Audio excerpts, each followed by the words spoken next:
Meet the Tiger by Leslie Charteris. The First Saint novel.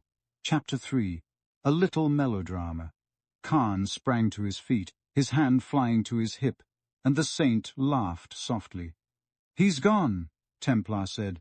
"He ducked as soon as I spoke, but maybe now you realize how hard it is not to be killed when someone's really out for your blood.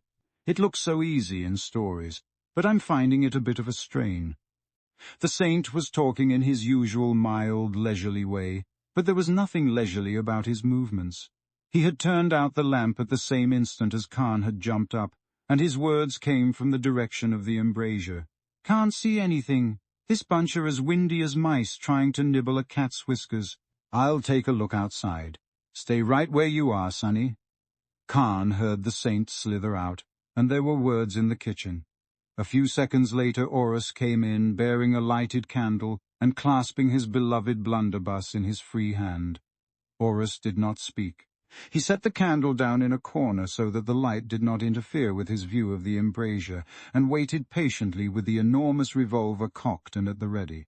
"You have an exciting life," remarked Khan, and Orus turned an unfriendly eye and the revolver upon the doctor.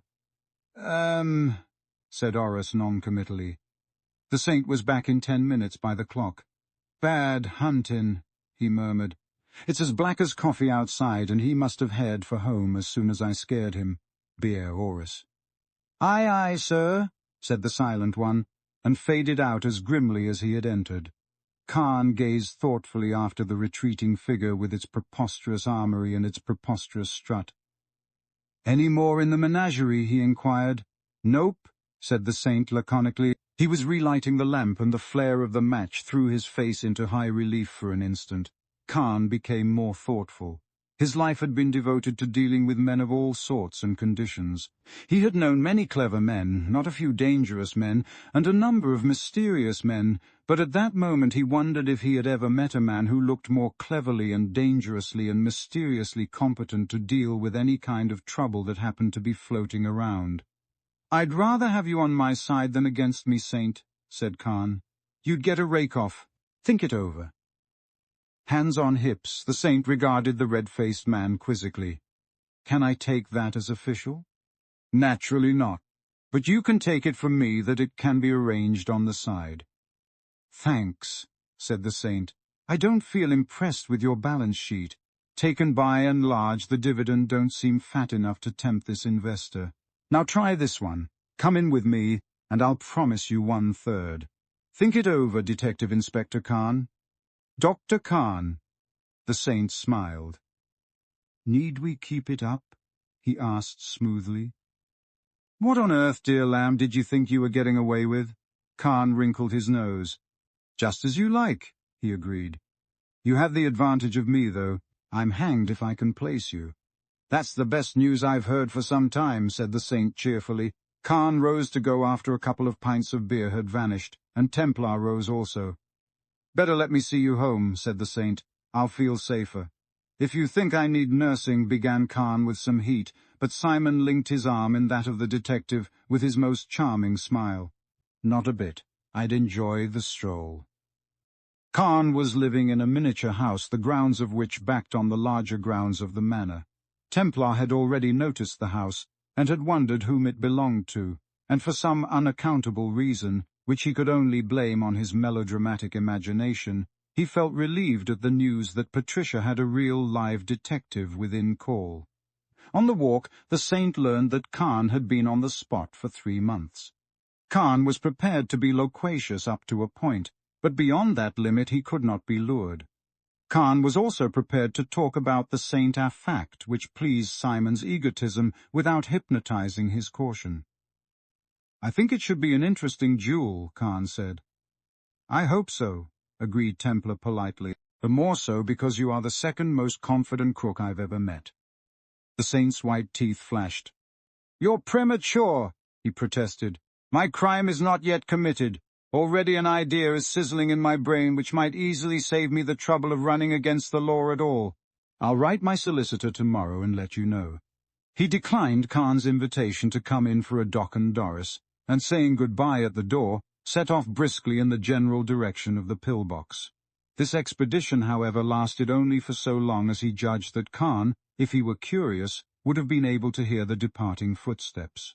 At that point the saint stepped neatly off the road onto the grass at the side and retraced his steps, moving like a lean grey shadow.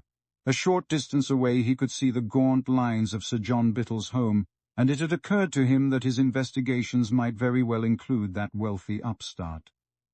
It was just after 10 o'clock, but the thought that the household would still be awake never gave the saint a moment's pause. His was a superbly reckless bravado. The house was surrounded by a high stone wall that increased its sinister and secretive air, making it look like a converted prison. The saint worked round the wall with the noiseless sure-footedness of a Red Indian. He found only 2 openings. There was a back entrance which looked more like a medieval postern gate, and which could not have been penetrated without certain essential tools that were not included in Templar's travelling equipment. At the front there was a large double door a few yards back from the road, but this also was set into the wall, which would have formed a kind of archway at that spot if the doors had been opened. It was left for the saint to scale the wall itself. Fortunately he was tall, and he found that by standing on tiptoe and straining upwards he was able to hook his fingers over the top. Satisfied, he took off his coat and held it with the tab between his teeth. Then, reaching up, he got a grip and hauled himself to the full contraction of his muscles. Holding on with one hand, he flung his coat over the broken glass set into the top of the wall, and so scrambled over, dropping to the ground on the other side like a cat. The saint moved swiftly along the wall to the back entrance which he had observed, conducted a light-fingered search for burglar alarms and found one which he disconnected. Then he unbarred the door and left it slightly ajar in readiness for his retreat. That done, he went down on his knees and crawled towards the house. If the light had been strong enough to make him visible, his method of progress would have seemed to border on the antics of a lunatic, for he wriggled forward 6 inches at a time, his hands waving and weaving about gently in front of him. In this way he evaded 2 fine alarm wires, one stretched a few inches off the ground and the other at the level of his shoulder. He rose under the wall of the house, chuckling inaudibly, but he was taking no chances. "Now let's take a look at the warrior who looks after himself so carefully," said the saint. But he said it to himself. The side of the house on which he found himself was in darkness, and after a second's thought he worked rapidly round to the south. As soon as he rounded the angle of the building he saw 2 patches of light on the grass, and crept along till he reached the French windows from which they were thrown. The curtains were half drawn, but he was able to peer through a gap between the hangings and the frames. He was looking into the library, a large, lofty, oak-panelled room, luxuriously furnished. It was quite evident that Sir John Bittell's parsimony did not interfere with his indulgence of his personal tastes. The carpet was a rich Turkey with fully a 4-inch pile. The chairs were huge and inviting, upholstered in brown leather. A costly bronze stood in one corner, and the walls were lined with bookshelves. These things the saint noticed in one glance, before anything human caught his eye. A moment later he saw the man who could only have been Bittell himself. The late wholesale grocer was stout. The saint could only guess at height, since Bittell was hunched up in one of the enormous chairs, but the millionaire's pink neck overflowed his collar in all directions. Sir John Bittell was in dinner dress, and he was smoking a cigar. "Charming sketch of home life of Captain of Canning Industry," murmured the saint, again to his secret soul. "Unconventional portraits of the great. Picture on back page." The saint had thought Bittell was alone, but just as he was about to move along he heard the millionaire's fat voice remark, "And that, my dear young lady, is the position?" The saint stood like a man turned to granite. Presently a familiar voice answered, "I can't believe it." The saint edged away from the wall so that he could see into the room through the space between the half-drawn curtains. Patricia was in the chair opposite Bittell, tight-lipped, her handkerchief twisted to a rag between her fingers. Bittell laughed a throaty chuckle that did not disturb the comfortable impassiveness of his florid features. Templar also chuckled. If that chuckle could have been heard, it would have been found to have an unpleasant timbre. "Even documents, bonds, receipts won't convince you, I suppose?" asked the millionaire. He pulled a sheaf of papers from the pocket of his dinner jacket and tossed them into the girl's lap. "I've been very patient, but I'm getting tired of this hanky-panky. I suppose just seeing you made me silly and sentimental, but I'm not such a sentimental fool that I'm going to take another mortgage on an estate that isn't worth 1/2 of what I've lent your aunt already." "It'll break her heart," said Patricia, white-faced. "The alternative is breaking my bank." The girl started up, clutching the papers tensely. "You couldn't be such a swine," she said hotly. "What's a few thousand to you?" "This," said Biddle calmly. "It gives me the power to make terms." Patricia was frozen as she stood. There was a silence that ticked out a dozen sinister things in as many seconds. Then she said in a strained, unnaturally low voice, "What terms?" Sir John Biddle moved one fat hand in a faint gesture of deprecation. "Please don't let's be more melodramatic than we can help," he said. "Already I feel very self-conscious and conventional, but the fact is, I should like to marry you." For an instant the girl was motionless. Then the last drop of blood fled from her cheeks. She held the papers in her 2 hands, high above her head. "Here's my answer, you cad."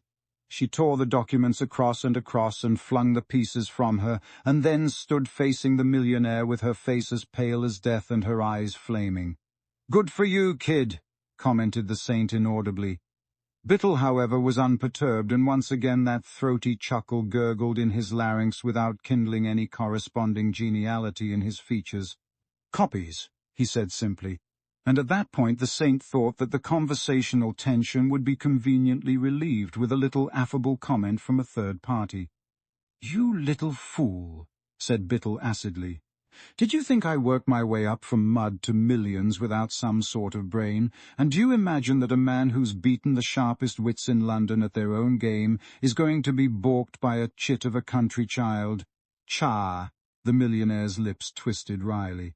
"Now you've made me lose my temper and get melodramatic, just when I asked you not to. Don't let's have any more nonsense, please. I've put it quite plainly, either you marry me or I sue your aunt for what she owes me. Choose whichever you prefer, but don't let's have any hysterics." "No, don't let's," agreed the saint, standing just inside the room. Neither had noticed his entrance, which had been a very slick specimen of its kind. He had slipped in through one of the open French windows, behind a curtain, and he stepped out of cover as he spoke, so that the effect was as startling as if he had materialized out of the air. Patricia recognized him with a gasp. Biddle jumped up with an exclamation. His fat face, which had paled at first, became a deeper red. The saint stood with his hands in his pockets, and a gentle smile on his open face. Biddle's voice broke out in a harsh snarl. "Sir?" "To you," assented the saint smoothly. "Evening. Evening, Pat. Hope I don't intrude." And he gazed in an artlessly friendly way from face to face, as cool and self-possessed and saintly-looking a 6'2" of toughness as ever breezed into a peaceful Devonshire village. Patricia moved nearer to him instinctively, and Simon's smile widened amiably as he offered her his hand. Biddle was struggling to master himself. He succeeded after an effort. "I was not aware, Mr. Templar, that I had invited you to entertain us this evening," he said thickly. "Nor was I," said the saint ingenuously. "Isn't it odd?" Biddle choked. He was furious, and he was apprehensive of how long Templar might have been listening to the duologue. But there was another and less definite fear squirming into his consciousness. The saint was tall, and although he was not at all massive, there was a certain solid poise to his body that vouched for an excellent physique in fighting trim. And there was a mocking hell-for-leather light twinkling in the saint's level blue eyes, and something rather ugly about his very mildness, that tickled a cold shiver out of Biddle's spine. "Shall we say, as men of the world, Mr. Templar, it's hardly necessary to beat about the bush that your arrival was a little inopportune," said Biddle. The saint wrinkled his brow. "Shall we?" he asked vaguely, as though the question was a very difficult riddle. "I give it up."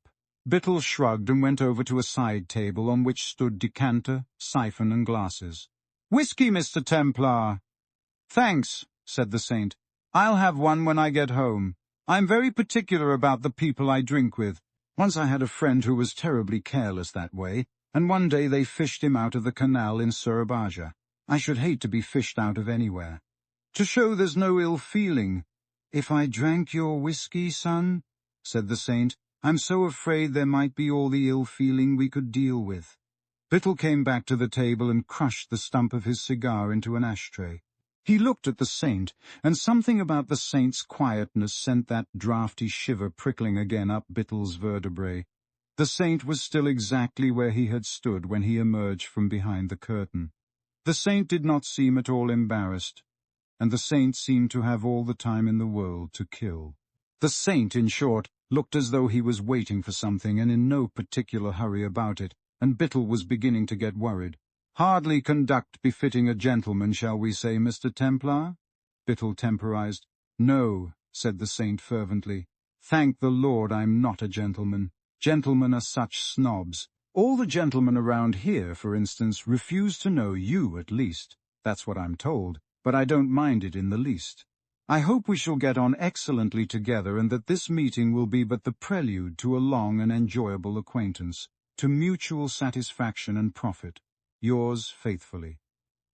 You leave me very little choice, Mr. Templar, said Biddle, and touched the bell.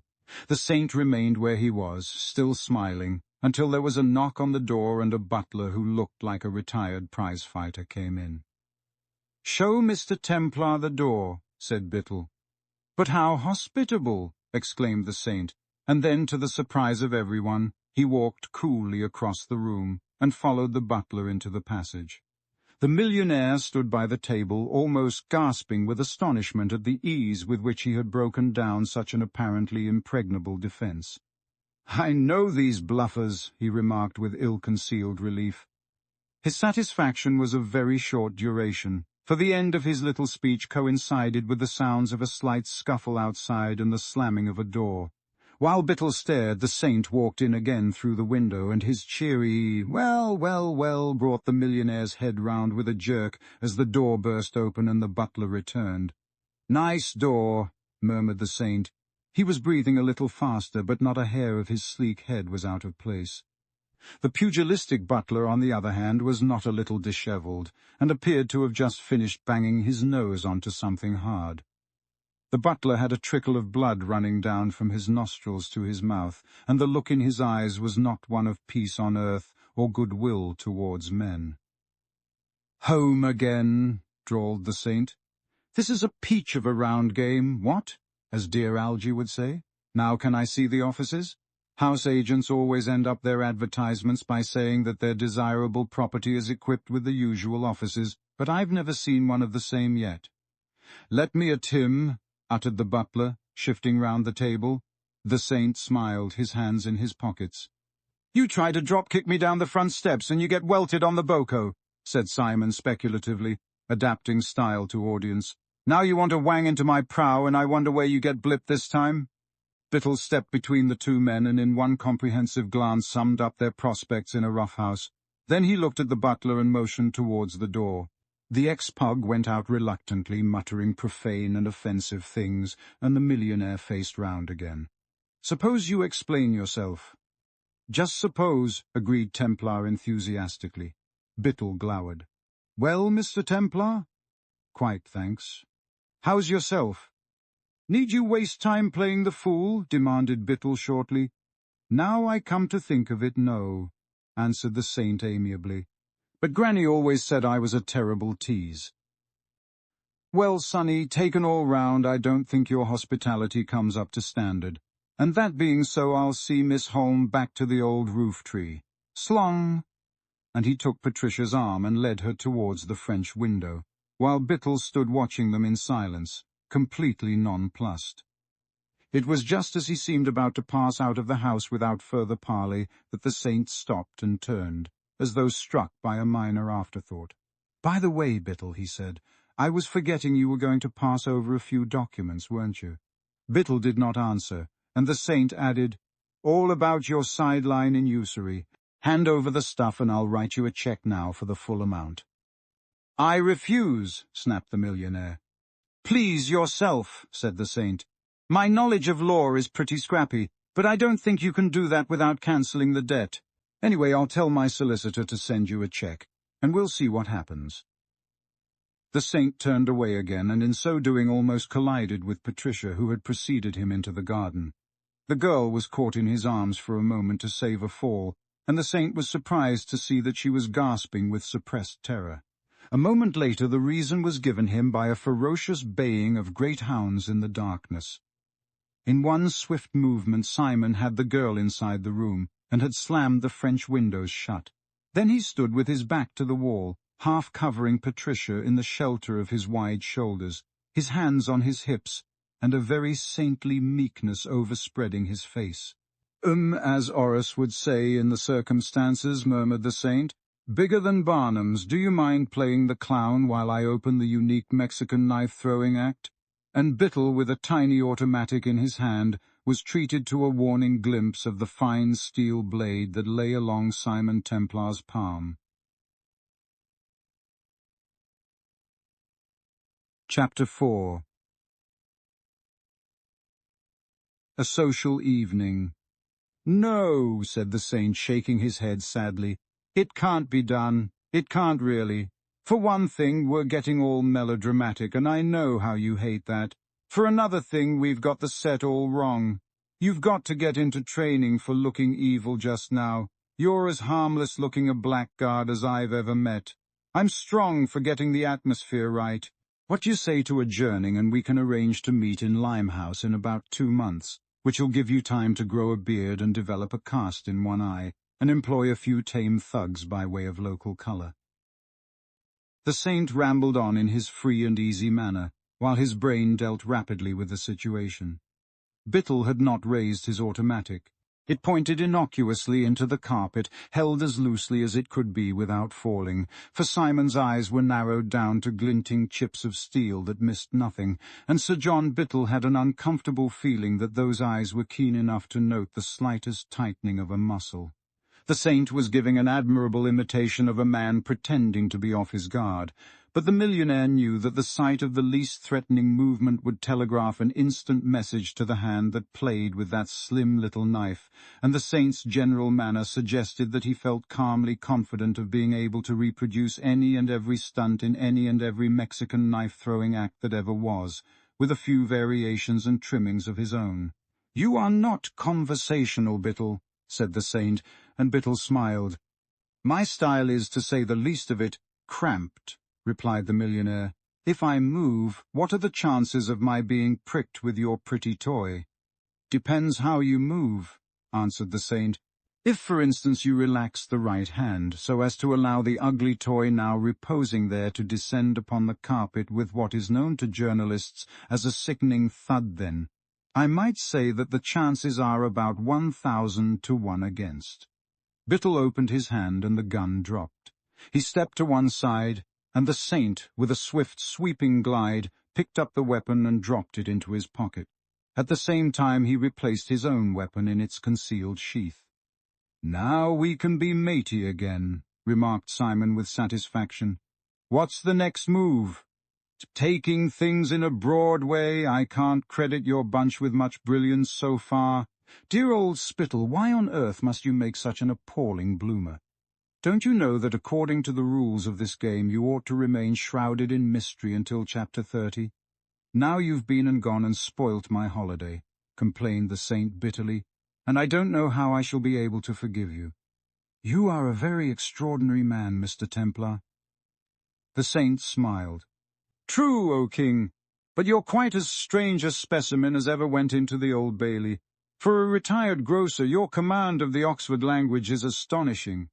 Bittle did not answer, and the saint gazed genially around and seemed almost surprised to see Patricia standing a little behind him. The girl had not known what to make of most of the conversation, but she had recovered from her immediate fear.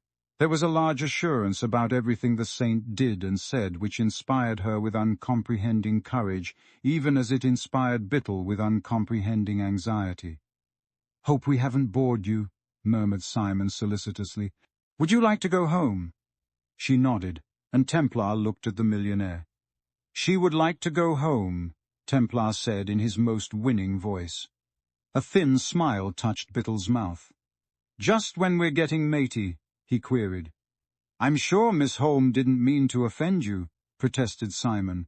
He looked at the girl, who stared blankly at him, and turned to Bittle with an air of engaging frankness. "You see, it's only that she's rather tired." Bittle turned over the cigars in a box on a side table near the saint, selected one, amputated the tip, and lighted it with the loving precision of a connoisseur. Then he faced Templar blandly. "That happens to be just what I can't allow at the moment," said Bittle in an apologetic tone. "You see, we have some business to discuss." "I guess it'll keep," said the saint gently. "I don't think so," said Bittle. Templar regarded the other thoughtfully for a few seconds. Then, with a shrug, he jerked the millionaire's automatic from his pocket and walked to the French windows. He opened one of them a couple of inches, holding it with his foot, and signed to the girl to follow him. With her beside him, he said, "Then it looks, Bittle, as if you'll spend tomorrow morning burying a number of valuable dogs." "I don't think so," said Bittle. There was a quiet significance in the way he said it that brought the saint round again on the alert. "Go, Hon," mocked Simon watchfully. Bittle stood with his head thrown back and his eyes half closed as though listening. Then he said, "You see, Mr. Templar, if you look in the cigar box you will find that the bottom sinks back a trifle under quite a light pressure. In fact, it acts as a bell push. There are now 3 men in the garden as well as 4 bloodhounds, and 2 more in the passage outside this room, and the only dog I can imagine myself burying tomorrow morning is an insolent young puppy who's chosen to poke his nose into my business." "Well, well, well," said the saint, his hands in his pockets. "Well, well, well." Sir John Bittle settled himself comfortably in his armchair, pulled an ashstand to a convenient position, and continued the leisurely smoking of his cigar. The saint, looking at him in a softly speculative fashion, had to admire the man's nerve. The saint smiled, and then Patricia's hand on his arm brought him back with a jerk to the stern realities of the situation. He took the hand in his, pressed it, and turned the saintly smile on her in encouragement. Then he was weighing Bittle's automatic in a steady hand. "Carrying on the little game of let's pretend," suggested Simon. "Let's suppose that I sort of pointed this gun at you, all nervous and upset, and in my agitation I kind of twiddled the wrong knob. I mean, suppose it went off, and you were in the way. Wouldn't it be awkward?" Bittle shook his head. "Terribly," he agreed. "And you're such a mystery to Bacon already that I'm afraid they'd talk. You know how unkind gossip can be. Why, they'd be quite capable of saying you did it on purpose." "There's something in that," said Templar mildly, and he put the gun back in his pocket. "Then suppose I took my little knife and began playing about with it, and it flew out of my hand and took off your ear. Or suppose it sliced off the end of your nose. It's rotten to have only half a nose or only one ear. People stop and stare at you in the street and so forth." "And think of my servants," said Bittle. "They're all very attached to me, and they might be quite unreasonably vindictive." "That's an argument," conceded the saint seriously.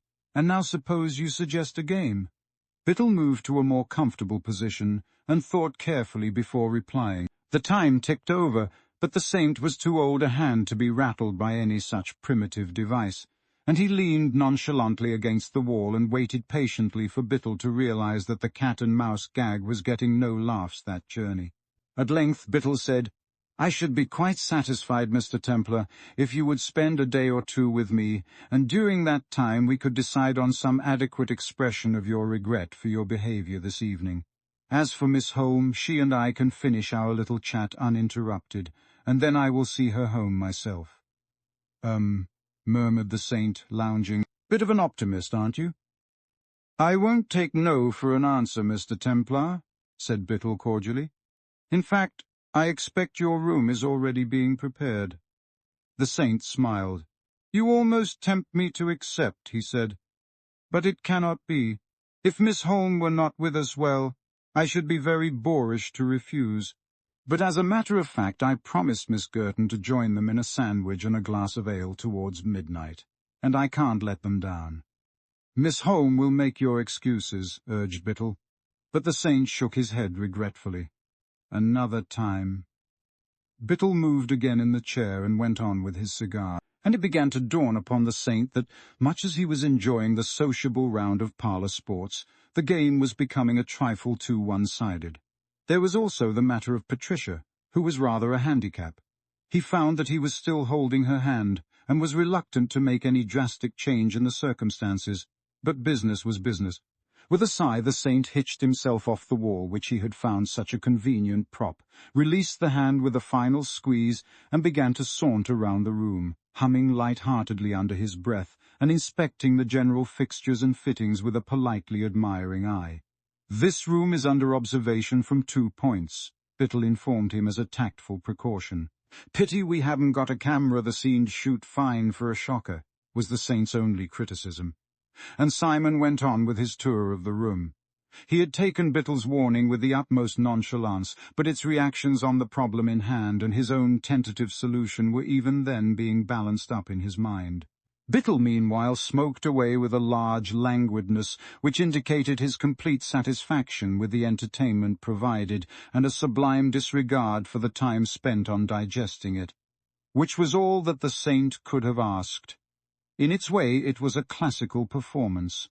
Anyone with any experience of such things, entering the room, would have sensed at once that both men were past masters. Nothing could have been calmer than their appearance, nothing more polished than their dispassionate exchange of back-chat. The saint worked his unhurried way round the room. Now he stopped to examine a Benares bowl, now an etching, now a fine old piece of furniture.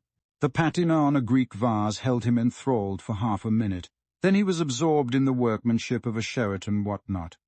In fact, an impartial observer would have gathered that the saint had no other interest in life than the study of various antiques, and that he was thoroughly enjoying a free invitation to take his time over a minute's scrutiny of his host's treasures. And all the while the saint's eyes, masked now by lazily drooping lids, were taking in all the details of the furnishing to which he did not devote any ostentatious attention, and searching every inch of the walls for the spy-holes of which Biddle had spoken. The millionaire was unperturbed, and the saint once again permitted the shadow of a smile to touch the corners of his mouth as he caught Patricia's troubled eyes. The smile hardly moved a muscle of his face, but it drew an answering tremor of the girl's lips that showed him that her spirits were still keeping their end up. The saint was banking on Biddle's confidence as a bluffer, and he was not disappointed. Biddle knew that, for all the guards with whom he had surrounded himself, his personal safety hung by the slender thread of a simulated carelessness for it. Biddle knew that to show the least anxiety, the faintest flutter of uncertainty, would have been to throw an additional weapon into Templar's already dangerously comprehensive armory, and that was exactly what Biddle dared not do. Therefore the millionaire affected not to notice the saint's movements, and never changed his position a fraction or allowed his eyes to betray him by following Simon round the room. Biddle leaned back among the cushions and gazed abstractedly at a watercolour on the opposite wall. At another time he studied the pattern on the carpet. Then he looked expressionlessly at Patricia. Once he pored over his fingernails and measured the length of ash on his cigar against his cuff. All the while the saint was behind him, but Biddle did not turn his head, and the saint was filled with hope and misgiving at the same time.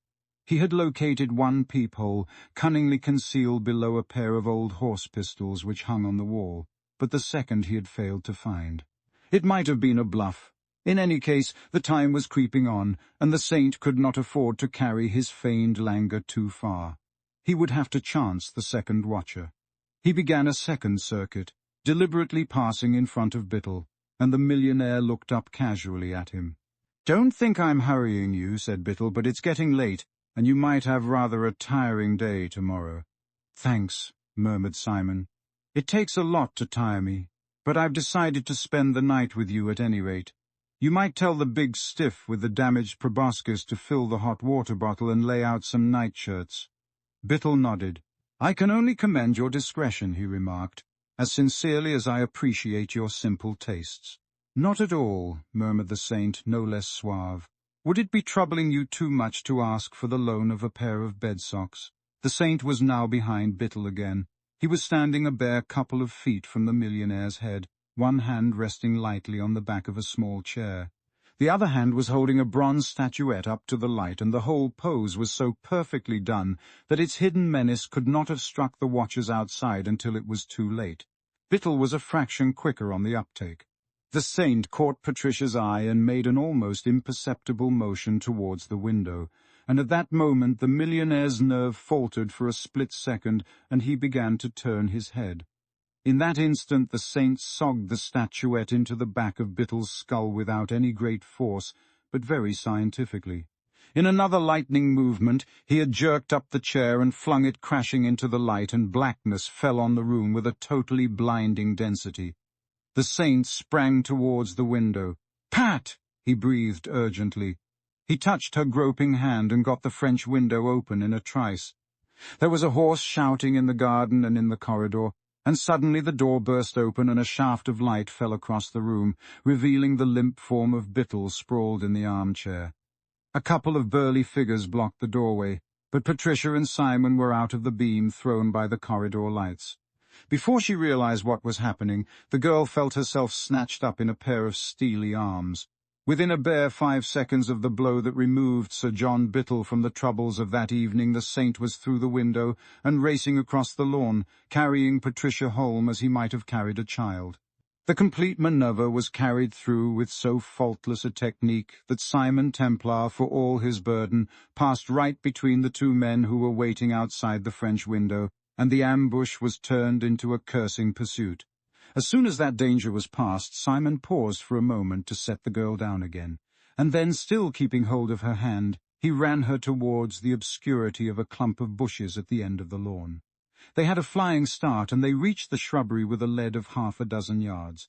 Without hesitation the saint plunged into the jungle, finding by instinct the easiest path between the bushes, doubling and dodging like a wild animal, and dragging Patricia after him with no regard for the twigs and branches that ripped their clothes to shreds and grazed blood from the exposed skin.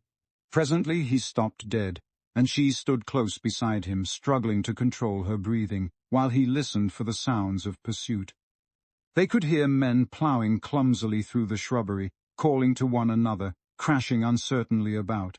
Then, as the hunters realized that their quarry was running no longer, the noise died down, and was succeeded by a tense and straining hush. Patricia heard Simon whispering in her ear, "We're right by the wall. I'm going to get you over. Go home and don't say anything to your aunt. If I don't turn up in an hour, tell Dr. Khan." "Get me? Don't. Whatever you do, start raising hell in less than an hour." "But aren't you coming?" Her lips were right against his ear, so that she could feel his head move negatively, though she could not see it. "Nope. I haven't quite had my money's worth yet. Come along." She felt him move her so that she could touch the wall. Then he had stooped and was guiding her foot onto his bent knee. As he raised her other foot to his shoulder, while she steadied herself against the wall, a twig snapped under his heel, and the hunt was up again. "Quick," he urged. He straightened up with her standing on his shoulders. "Mind the glass on top. My coat's up there. Found it? Good. Over you go. Have some beer waiting for me. I'll need it. I hate leaving you." She could just see a tiny flashing blur of white as he moved a little away from the wall, for she was now nearly over, and she recognized it for his familiar smile. "Tell me that some time when I can make an adequate reply," he said. Tinkety-tonk. Then she was gone. He drew himself up and almost thrust her down into the road outside. The pursuers were very near, and the saint broke off along the wall with a cheery "Tally-ho!" so that there should be no mistake as to his whereabouts. His job at the moment was to divert the attention of the hunt until the girl had reached safety. He also had a vague idea of taking a look at some of the other rooms of the house. It was only a vague idea, for the saint was the most blithely irresponsible man in the world, and steadfastly refused to burden himself with a cut-and-dried program. Again he distanced the pursuit, working away from the wall to minimize the risk of being cornered, and trying to make enough noise to persuade the enemy that they were still chasing 2 people. Once, pausing in silence to relocate the trackers, he heard a scuffle not far away, which shortly terminated in an outburst of profanity and mutual recrimination, and the saint chuckled. In being saved the trouble of distinguishing friend from foe, he had an incalculable advantage over the others, although it made him wonder how long it would be before the search became more systematic and electric torches were brought into service. Or would they decide to wait until daylight? The saint began to appreciate the numerous advantages attached to a garden wall which so effectively shut out the peering of the stray passer-by. Simon Templar, however, declined to let these portents oppress his gay recklessness. There seemed to be some reorganization going on among the ungodly, following the unfortunate case of mistaken identity, and it occurred to the saint that the fun was losing the boisterous wholeheartedness which had ennobled its early exuberance. No sooner had this chastening thought struck him than he set out to restore the former state of affairs. Creeping along towards the main gate, where he expected to find a guard posted, he almost fell over a man crouching by a tree. Templar had the sentinel by the throat before he could cry out. Then, releasing the grip of one hand, he firmly but unmistakably tweaked the man's nose. Before the sentinel had recovered from the surprise, the saint had thrown him into a thorny bush and was sprinting for the cover on the other side of the drive. He had scarcely gained the gloom of another clump of bushes before the man's bellow of rage drifted like music to his ears. The cry was taken up from 4 different points, and the saint chuckled. A moment later he was frozen into immobility by the sound of a voice from the house rising above the clamour. "Stop shouting, you blasted fools! Khan, come here!" "Tush," murmured the saint. "I can't have dotted you a very stiff one, honey, but it certainly hasn't improved your temper." He waited, listening, but he could make nothing of the mutter of voices. Then came the muffled sounds of someone running across the lawn, followed by the dull thud of a wooden bar being thrown back, then a clinking of metal. Suddenly there was a snuffling whine, which sank again into a more persistent snuffing. The whine was taken up in 3 other different keys. Abruptly the fierce, deep-throated baying of a great hound rent the night air. Then there was only a hoarse whimpering. "Damn their eyes," said Templar softly. "This is where item, one saint, slides off in the direction of his evening bread and milk." Even then he was fumbling for the bolts which held the heavy main gates. He had one back and was wrestling with the other when a dog whimpered eagerly only a few yards away. The saint tore desperately at the metal, thanking his gods for the darkness of the night, and the bolt shot back. At the same instant there was a thunderous knocking on the door, and a vociferous barking replaced the whining of bloodhounds, temporarily distracted from the scent. "To be continued in our next, I think," grinned the saint. He pulled back the heavy door. "So glad you've come, brothers," remarked the saint in loud and hospitable accents. "We're hunting a real live burglar. Care to lend the odd paw?" "Quietly," advised a voice. A blinding beam of light flashed from the hand of the man who had stepped first through the opening.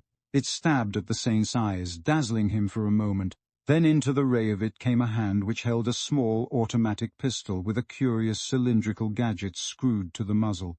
The saint knew the gadget for a silencer, and there was no doubt whatever about the accuracy of the aim. "Quietly, Mr. Templar," repeated the crooning voice. "Dear me," said the saint, who never swore when he was seriously annoyed, and put up his hands.